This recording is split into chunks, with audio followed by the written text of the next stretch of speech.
Hello, I'm Chris Young, and welcome to episode 2 of the Contemplating Life podcast. In this episode, we'll continue our discussion of disability issues. We begin a two-part series on the topic of ableism. In this episode, I'll discuss what ableism is and give examples of why it's a significant problem. Next week, we'll discuss how sometimes accusations of ableism, in my opinion, go too far. Simply defined, ableism is discrimination against or prejudice towards disabled people. The word was coined around 1980 and is derived from other kinds of isms, such as racism or sexism. One of the cliché phrases in describing any kind of prejudice is that it is a distinction without a difference. The color of one's skin is a distinction. You can categorize people according to that physical attribute. It's a distinguishing characteristic, but it's an insignificant difference. It's not an indication of one's abilities or value as a human being. Racial prejudice takes the opposite view. Racism unjustifiably assumes that people of particular races are either superior or inferior to one another in qualitative ways. Similarly, sexism unjustifiably assumes the superiority of males over females. While there are biological and physiological differences between men and women, when it comes to human rights, civil rights, equal work for equal pay, and so on, one's gender, again, is a distinction without a difference. Ableism presents us with a slightly more difficult issue. It's harder to make an argument, a distinction without a difference. By its very nature, a disability is something that you are literally disabled or unable to do. In my case, my neuromuscular disease, SMA, leaves me with severely weak muscles. I have very minimal use of my fingers. I can't move my arms or legs. I can't hold my head up or move my head around. These are objective, quantifiable, significant differences. My physical capabilities are less than the capabilities of the vast majority of the population. The distinction without a difference comes when we talk about things like human rights, civil rights, and the perceived value of human being in question. There's no difference in our basic needs, desires, or value as members of society. All of these isms seek to define groups of people as less valuable humans, or not even human at all. Because these people are not like me, they're not real people, and therefore not deserving of the same rights and privileges that I enjoy.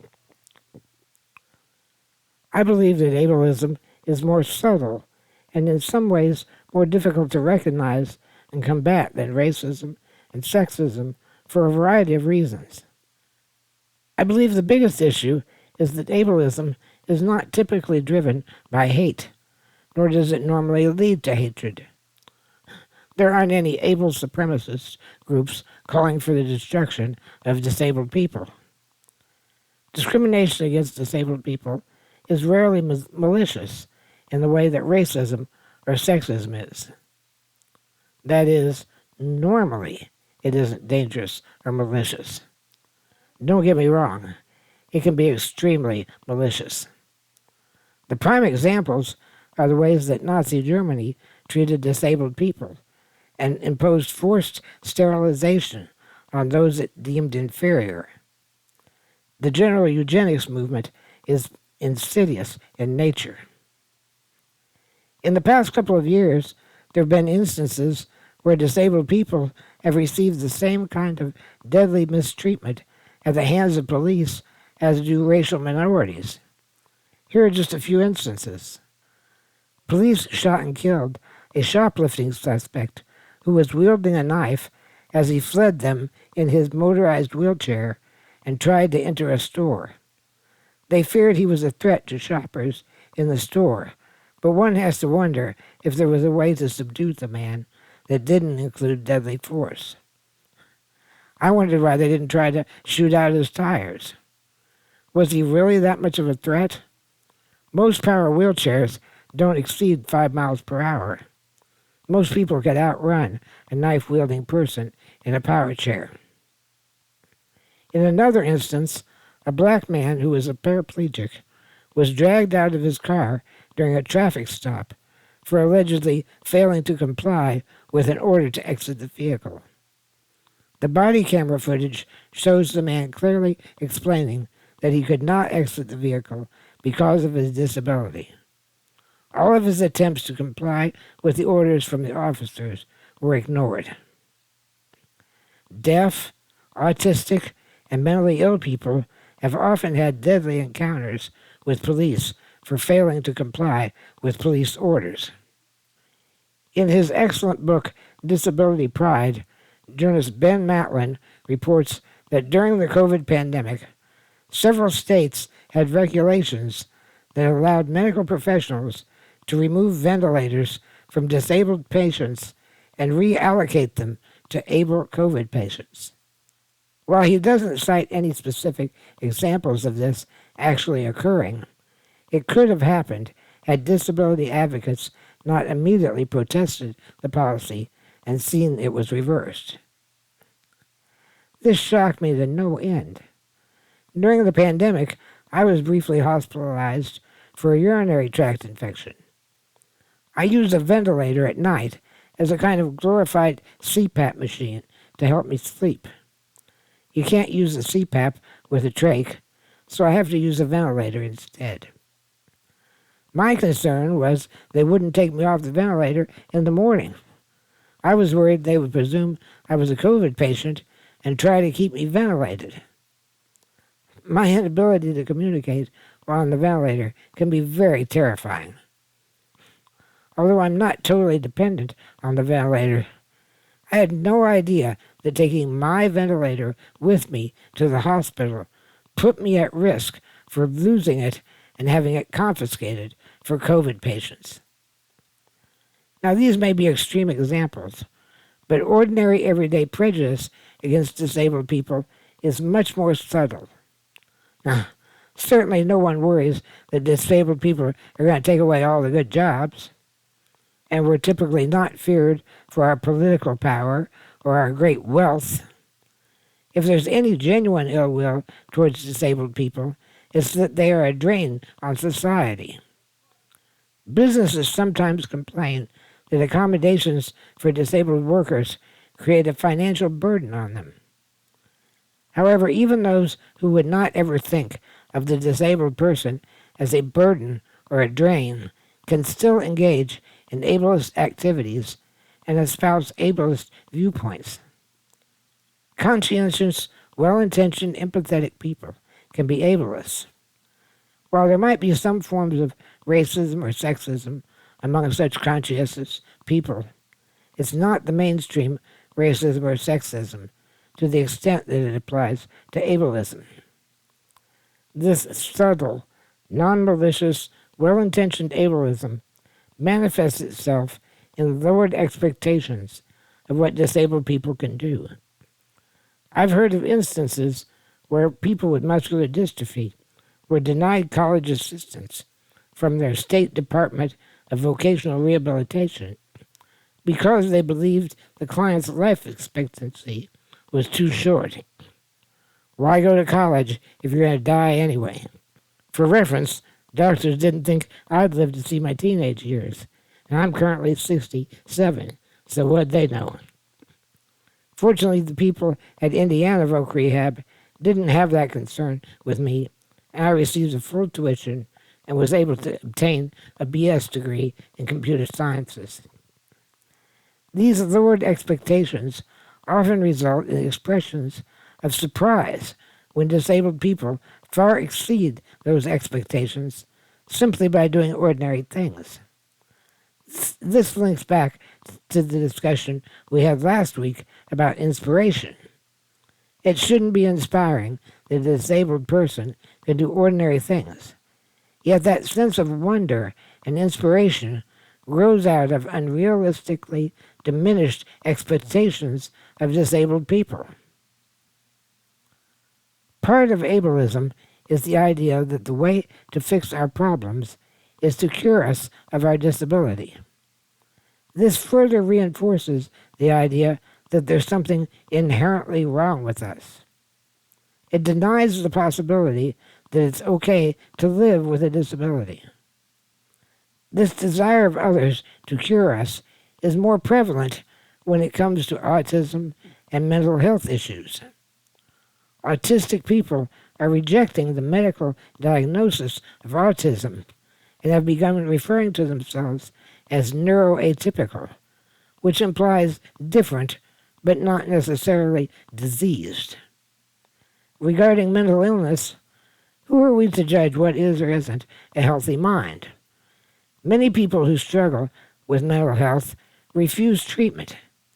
They claim that the drugs used to treat their symptoms can dull their senses and suppress their personality and creativity. This is rather eloquently explored in the classic Pink Floyd song Brain Damage from their hit album Dark Side of the Moon. Inspired by the mental collapse of their former bandmate Syd Barrett, the lyric goes, "You raise the blade, you make the change, you rearrange me till I'm sane. You lock the door and throw away the key. There's someone in my head, but it's not me." The idea that you would not be the person you were if not for your mental illness very much extends to other disabilities as well. We're the sum of our physical selves and our experiences. We would not be who we are if not for our ability or disability, or our experiences which are shaped by our ability or disability. As strange as it may seem, I agree with the position of many disabled people that there are certain advantages to having a disability. No, I'm not just talking about the fact that we get the good parking spaces. Living with a disability gives you insights, perspectives, and experiences that other people don't have. Consider the case of renowned astrophysicist Stephen Hawking. The effects of ALS, motor neuron disease, which is medically similar to my SMA, left him unable to move or speak. Traditionally, astrophysicists explore their concepts using lengthy mathematical equations and derivations on blackboard or on paper. That was way beyond Hawking's physical abilities. He had to work out such derivations in his head. To do so, he would often visualize the shapes created by the equations and think about them graphically rather than using mathematical symbols. This gave him insights into the equations that others had missed. In future episodes of this podcast, I will recount the ways in which the strategies I've used to cope with my disability have also worked when dealing with other life challenges. The proverb says that necessity is the mother of invention. Dealing with a disability involves many necessities requiring invention. The idea that there are advantages to a disability that one might not want to lose is a topic that's very personal to me. Let me explain. I think it was sometime in the late 1980s that people from my Catholic parish's healing ministry, led by my dear friend, Pastor Father Paul Landwerlen, came to me and offered to hold a healing prayer service for my benefit. My immediate response was, "Why? There's nothing wrong with me." Now let me state first that I often pray for myself and for others for healing. While I believe in the value of prayer, especially healing prayer, I really didn't think any amount of prayer was going to get me up out of my wheelchair to walk. I politely refused the offer. A few weeks later, I was discussing the situation with another beloved spiritual director, Sister Maria Beesing. I became friends with her by attending several of her weekend-long seminars on the Enneagram personality typology. Briefly, Enneagram is a system of self-examination of one's strengths, weaknesses, and motives that allows you to see yourself and others in a different light and to become a more well-balanced individual. I explained to her that, like my personality type, my disability was an integral part of who I am. This is especially so because my disability is genetic. If you have, for example, a spinal cord injury caused by an accident, you can speculate, what would you be like if you didn't have this accident?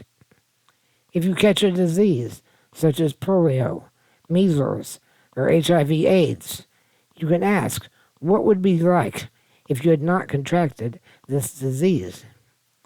But because my disability has a genetic cause, you cannot say, what would Chris Young be like if he didn't have SMA? It's part of my genetic makeup. It's what makes me uniquely me. One of the things that Maria teaches in the study of Enneagram is that we each have certain strengths, or from a theological perspective, God-given gifts. Associated with that giftedness, there are also weaknesses that are directly tied to that giftedness. Essentially, we abuse or overuse our gifts under circumstances in which that particular ability or strategy for coping with the world is not necessarily the appropriate one. Under those circumstances, the gift becomes a compulsion that blinds us to broader ways of dealing with the world. Enneagram theory postulates that there are 9 different personality types. Through her writings and teachings, I've self-identified as a type 5. Maria said to me, you acknowledge, do you not, that there are positive and negative aspects about being a 5? I agreed, yes. Furthermore, do you not pray that God relieves you of the burden of the negative aspects of your personality and give you the strength to overcome those negative aspects of your particular personality type? Again, I agreed.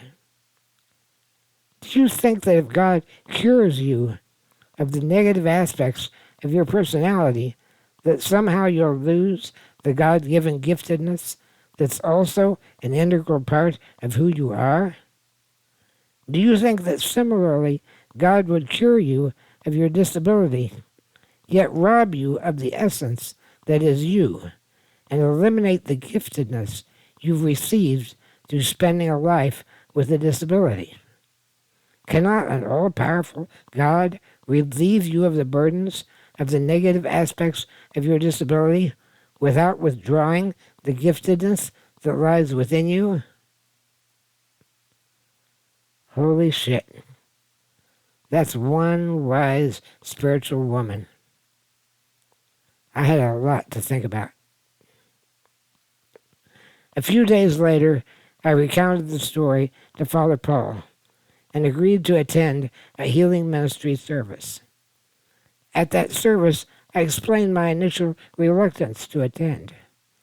I recounted my conversation with my very persuasive spiritual director, Sister Maria Beesing. The group laid hands upon me and prayed over me. Now, I didn't get up and walk.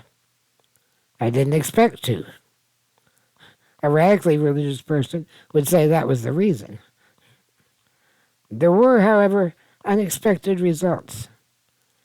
I was healed of things I didn't realize needed healing. Personal problems I was struggling with became resolved.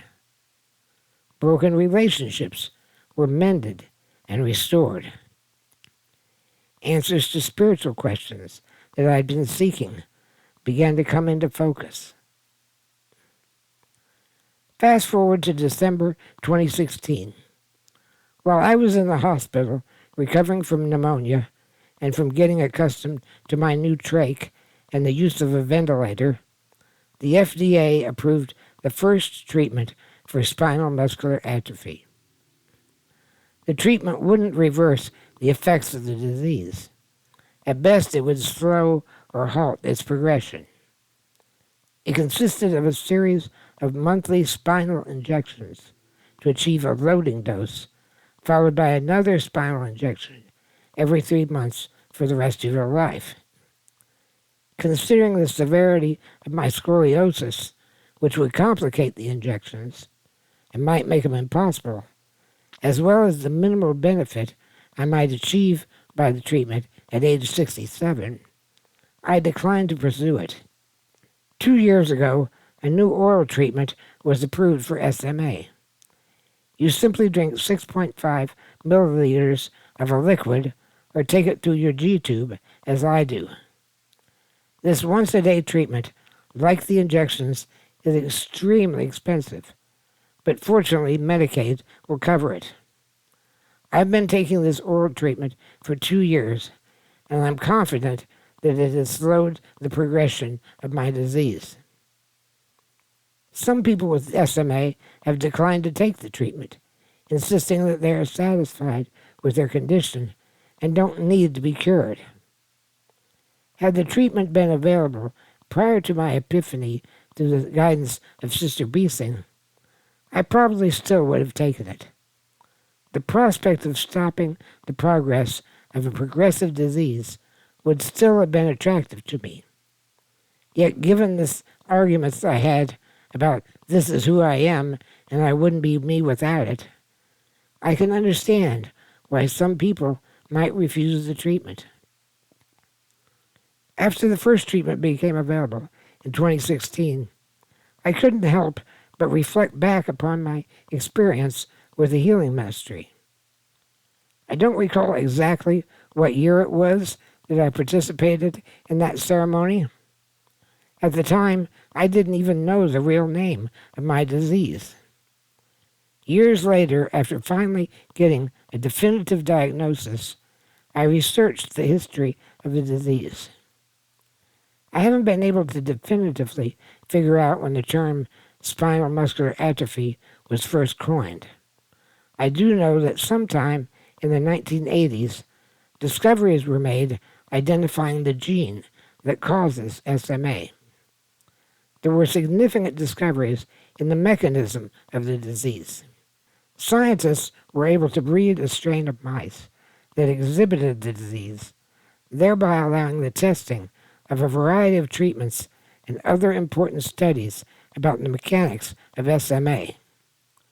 All of this led to the treatments we have available today. When did this progress begin?